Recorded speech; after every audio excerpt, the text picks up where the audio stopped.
Or I'm glad you're doing fine.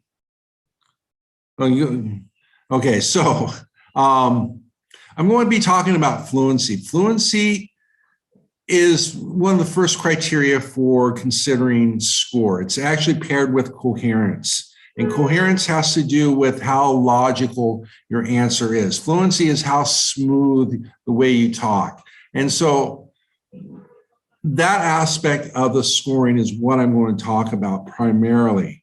But the two will go together. Fluency really refers to the flow of your speech, how well you talk without interruptions, without hesitations, without stopping, your ability to extend answers. Can you excuse me 1 minute?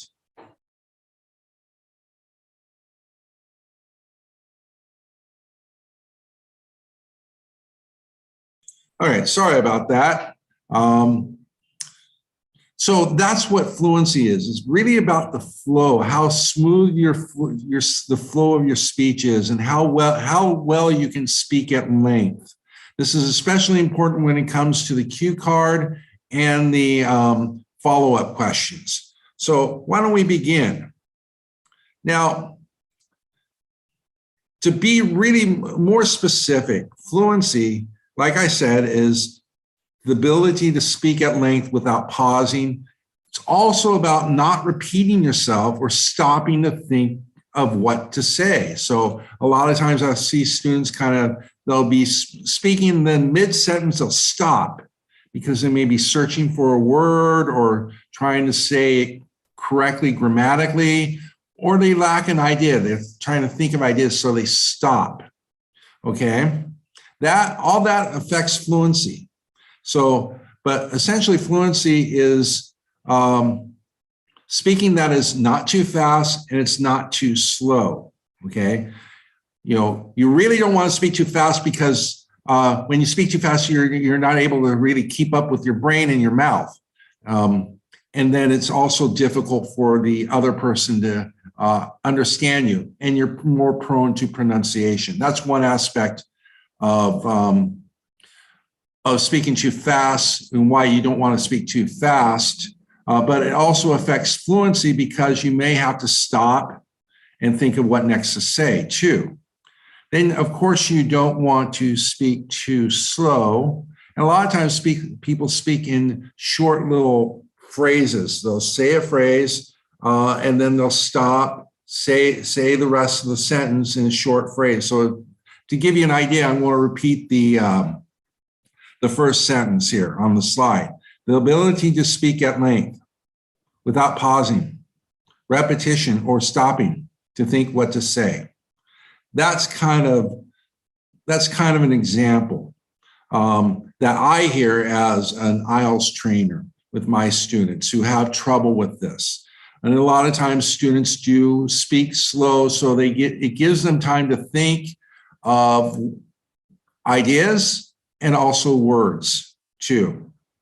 And you really don't want to speak too slow because it's not a smooth flow. We want that smoothness of flow. We want the words and the sentences flowing one from the other, okay? And we got some more people. Hello, new people who just joined. Don't be afraid to say hello and interact here. And please ask questions. Don't be afraid to ask questions. Now, another thing is it's a steady pace. It's not too fast, it's not too slow, it's a fairly steady pace. How I'm speaking is a fairly good pace. And I really suggest you find that kind of medium pace where you're not fast, you're not slow, okay? And then pausing, you have to understand, you might think that, when I say the ability to speak at length without pausing, there are pauses in natural speech, but the pauses are natural. When you pause to think or to come up with a word, that's unnatural. So, but we have natural pauses. Usually the pauses reflect the rhythm of speech, the rhythm of English. English is kind of rhythm based. And so we have a certain stressing on the words, and we'll naturally pause in certain places. For example, if I were to say, that's kind of a natural pause. If you notice where I said, for example, and I pause right there, that would be a natural pause, okay? If I were to have a longer pause than it would be there, it would be unnatural. And a pause should be really short, like half a second, okay? Just to give you an idea. And then another aspect of fluency, as you can see, is speech is maintained for a significant amount of time, and that's where the cue card comes in for IELTS, okay? You're expected to speak for as much as 2 minutes, okay, all right? So that's what you want to consider, is being able to speak in 2 minutes. And I want to talk about how you can improve in that. So any questions so far? I don't think any questions yet. So let's move on. Now, there are some common problems with fluency, and it's important to know, and it's important that you be able to identify those problems you may be facing with fluency, and you may not understand what those are. So first of all, speaking too fast. Speaking too fast is really a problem with fluency. Just like speaking too slow. Then trying to think of ideas. And a lot of times when you try to think of ideas, you have to pause. You have to stop speaking and start. And so you don't want to do that. And then not having a structure for your response. And what I mean about this is the organization of your response. And we'll talk about how you can improve that. And then sometimes students place too much emphasis on correcting their grammar. Sorry about that. Students are, let me repeat that. Sometimes students focus too much on their grammar and they're constantly correcting themselves. And so they can't get the message out, what they're trying to say. And the same thing with vocabulary. They're constantly trying to think of what words to say and trying to think of maybe bigger words to say. So, and trying to impress the scorers. And I talked about this in an earlier video, and I don't remember which one, but I suggest, if you haven't seen all my other videos, I suggest you watch them. Same thing on Instagram. So focusing too much on vocabulary because when you stop to think of the word, you have to stop. You stop speaking. And then another one, and I encounter this a lot with my students, is they're just not practicing, or they're not practicing enough. And so for this, you need to practice. You need to practice daily. And I really recommend, if you haven't seen it before, I really recommend, and if you need to see it again, I really recommend that you watch the video here on YouTube titled Tips to Improve Speaking. This is where I talk about how to practice, how much you should practice, how to schedule for practice, and how to practice step by step. And if you take those, if you really do what I state, what I instruct in that video, you will really bring up your speaking ability to a very, very higher score. So if you're scoring 5.5 in speaking, if you follow that, you can maybe even bring that up to a 7 or higher, okay? So I really encourage you guys to watch that video. It's here on YouTube. And again, it's titled Tips for Improving Speaking. Another problem is trying to avoid using fillers. And what I mean by this is the sounds, kind of like that. Now, these sounds are natural for native speakers. You'll hear native speakers use these sounds occasionally. You'll hear me use them in my videos. And it's perfectly natural to use these types of sounds, but you don't want to,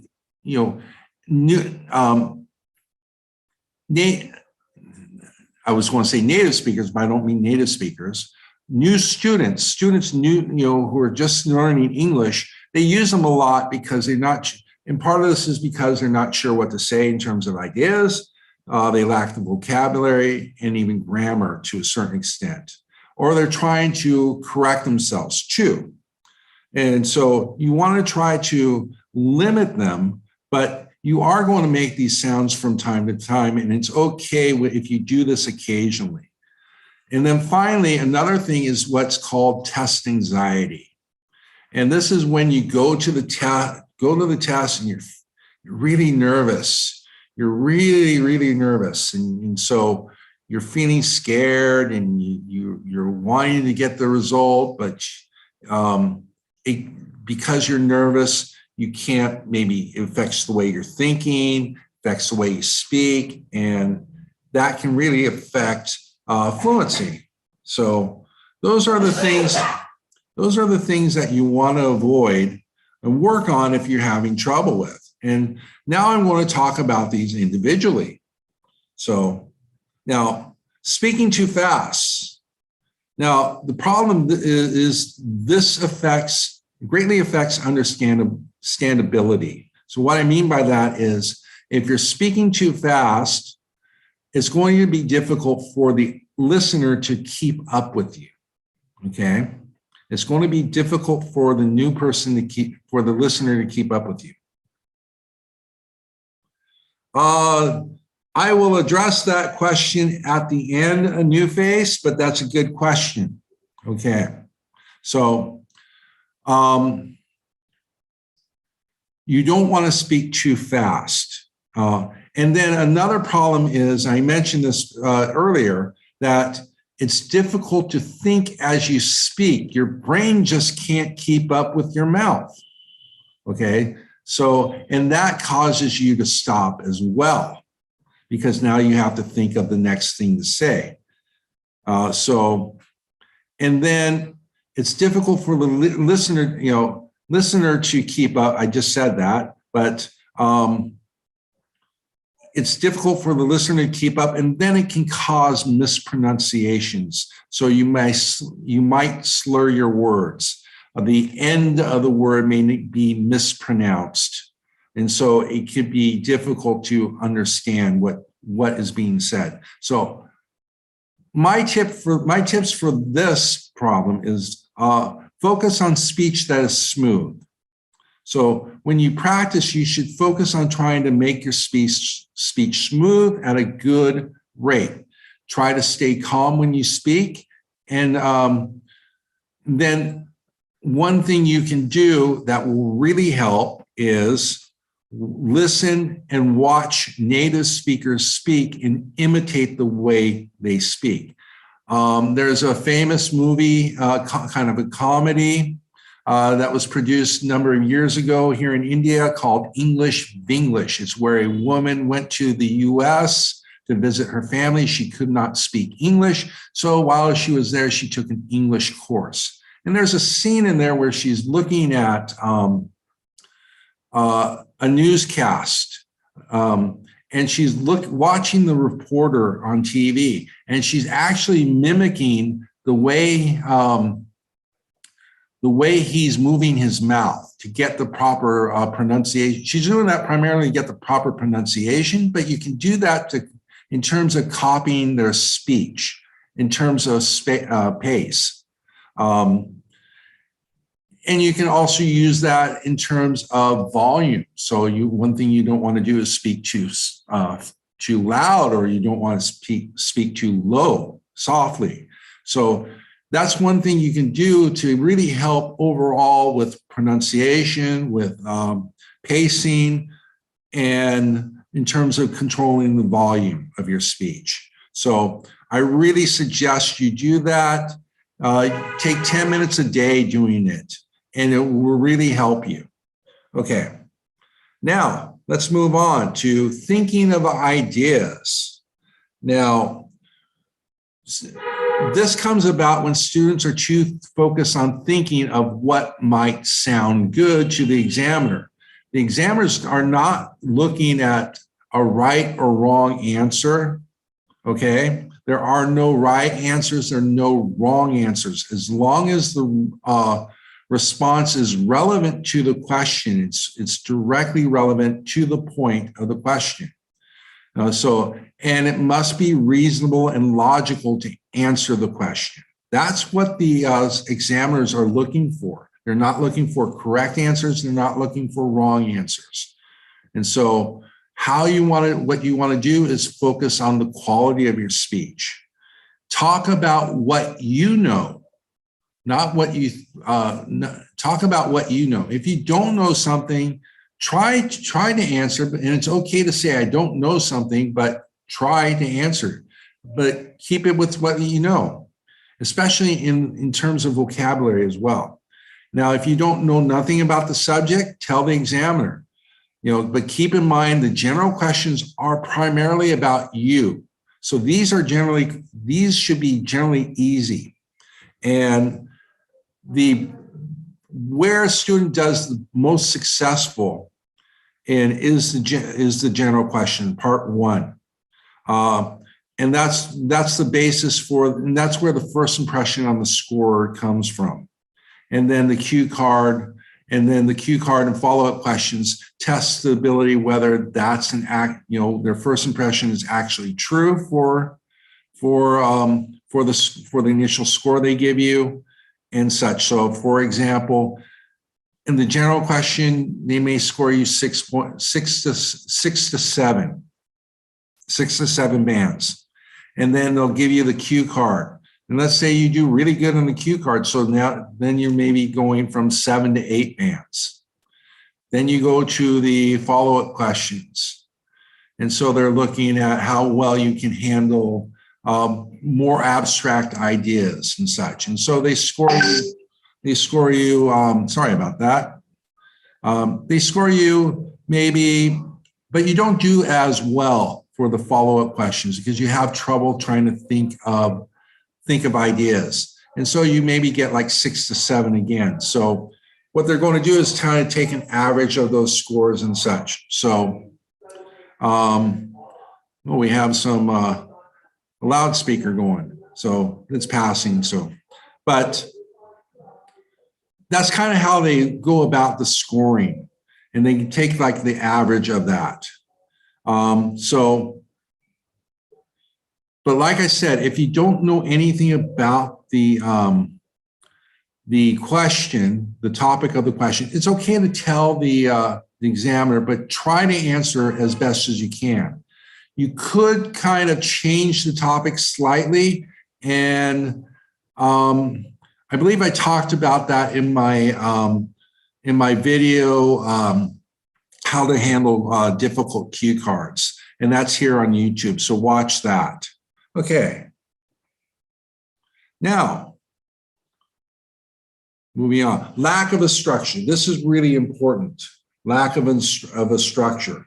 Now, what you really need a structure for your cue card, especially, and for a sense in your general for your follow-up questions. So, why is it important?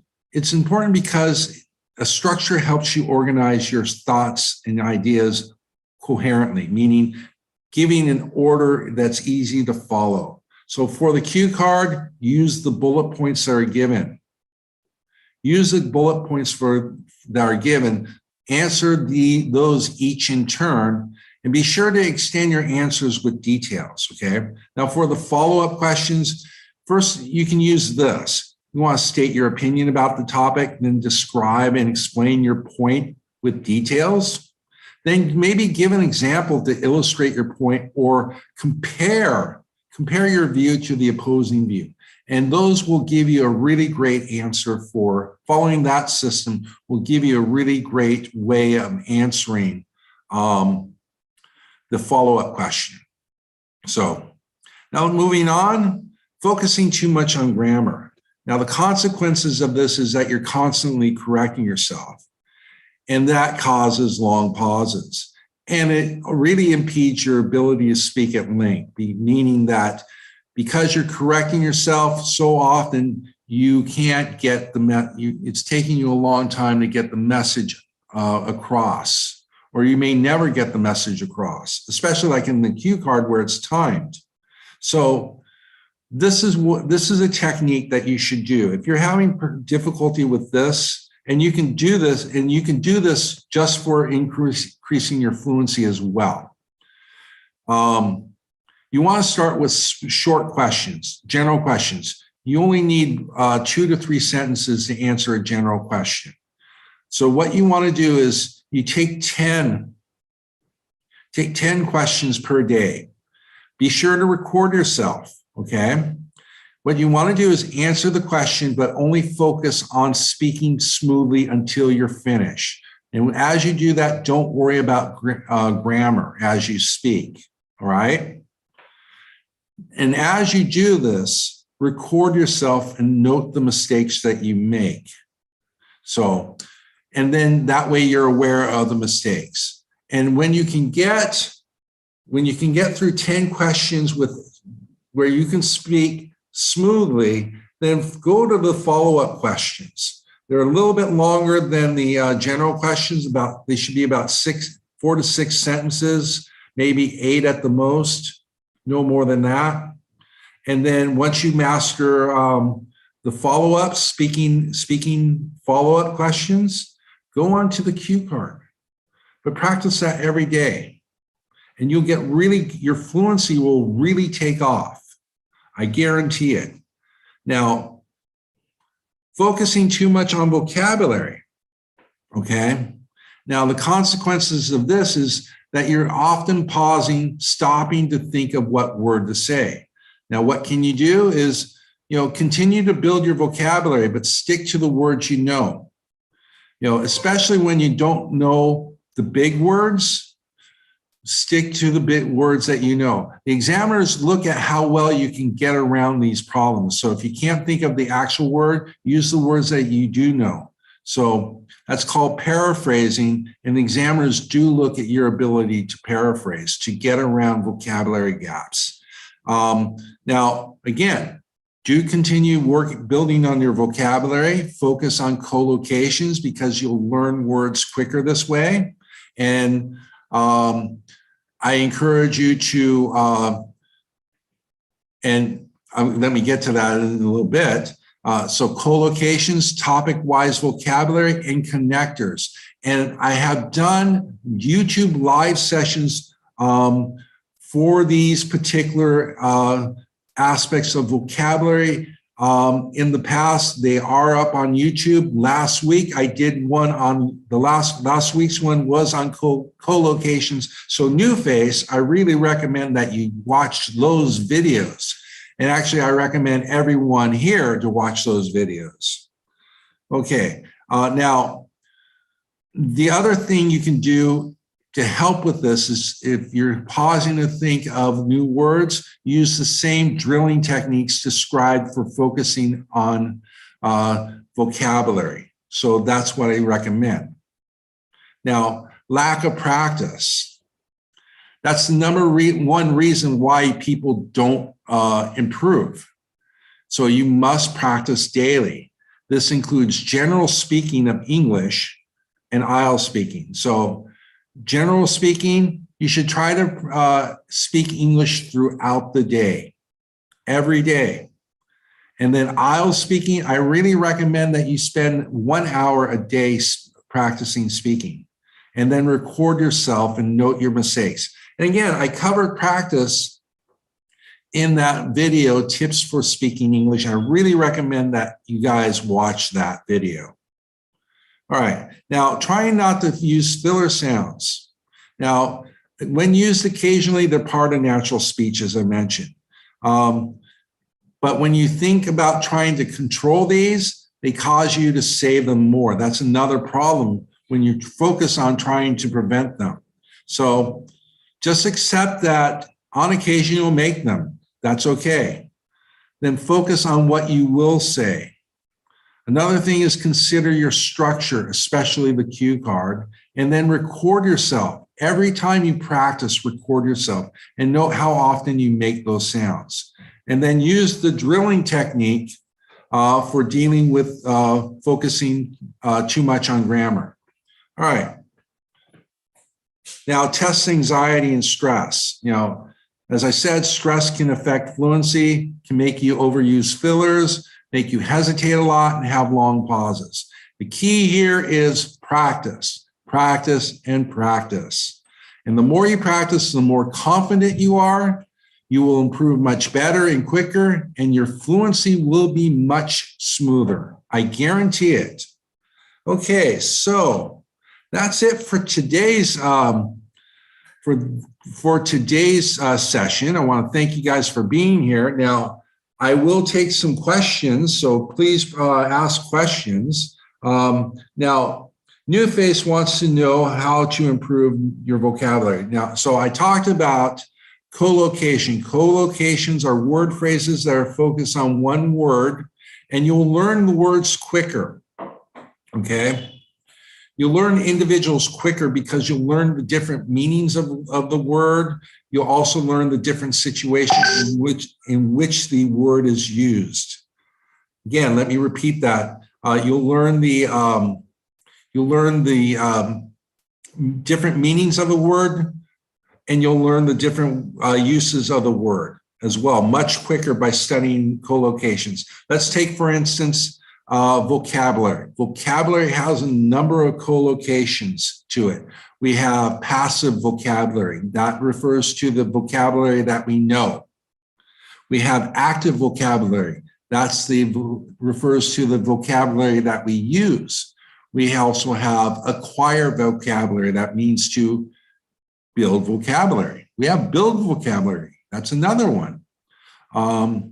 We have other terms for vocabulary. So you'll learn the words quicker and you'll learn the different meanings of the word quicker. Okay. So then you want to study subject-wise vocabulary. So IELTS talks about a lot of different topics, especially general questions and follow-up questions. So you could be talking about the environment, for instance. So there's specific words that fall under the topic of environment, such as green building, green lifestyle. Those are good collocations as well. Habitat, ecosystem, and so on and so forth. And these are non-technical words, but they fall under these subjects. And I really encourage you to learn these. And all you have to do is type in Google topic-wise vocabulary for IELTS. Another way to do this is to read a lot of different topics read a lot of different general articles on the topics that IELTS has questions on, such as the environment, science, art, and such.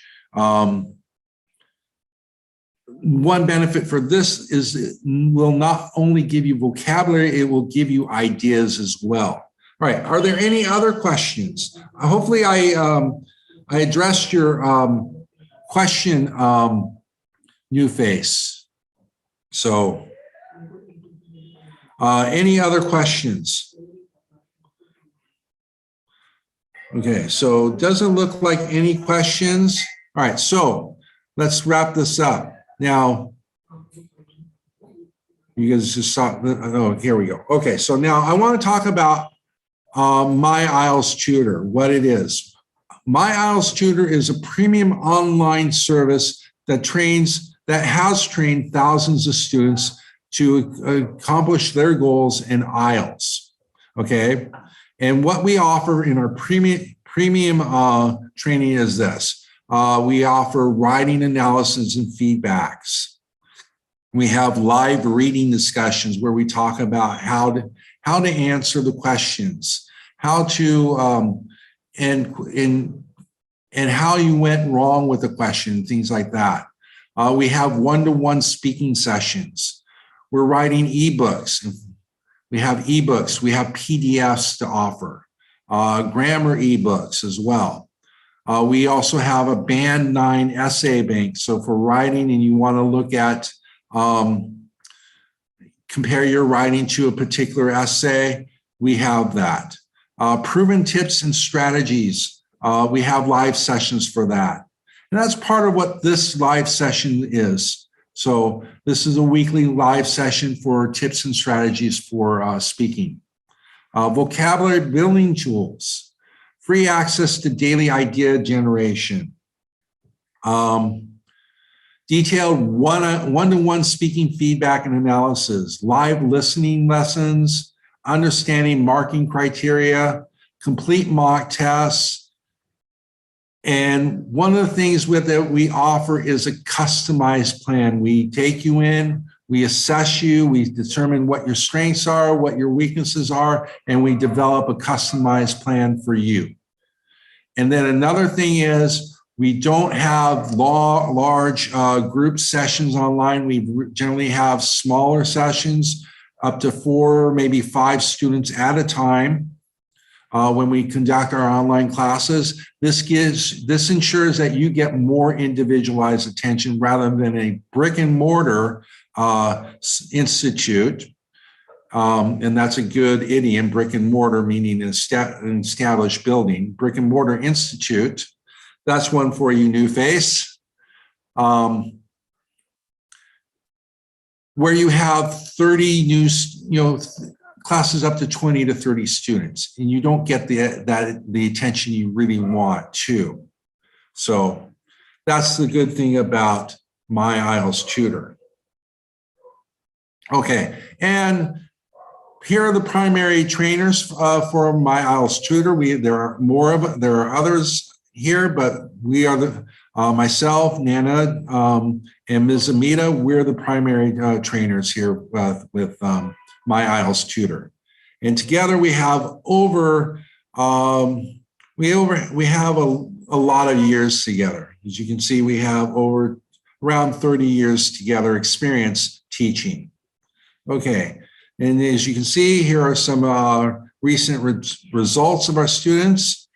We shoot for as high as bands as you can get, the higher the better. And so when we come in, we ask you what score you want, and then we shoot for that score.